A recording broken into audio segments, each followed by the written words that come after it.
এই যে শোনো, আমি শাকিব খানের মতো তোমাকে রেখে অন্য কোনো মেয়ের দিকে তাকাবো না।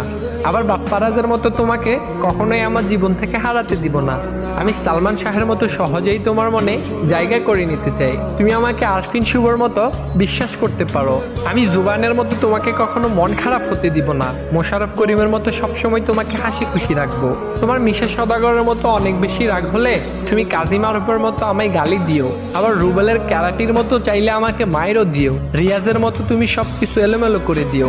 আমি জাম্বুর মতো প্রতিশোধ না নিয়ে চঞ্চল চৌধুরীর মতো সবকিছু গুছিয়ে নিব। তবে তোমাকে নিয়ে কেউ বাজে কথা বললে আমি তাহসানের মতো চুপচাপ বসে থাকবো না, বরং মান্নার মতো মাথা গরম করে সাথে সাথেই তার প্রতিশোধ নিয়ে নিব।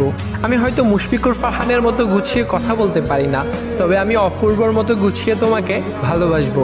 আমি হয়তো সিয়ামের মতো দেখতে অনেক বেশি কিউট না, আবার অনন্ত জলিলের মতো অনেক বড় লোকও না। আমি হয়তো দেখতে ডিপজলের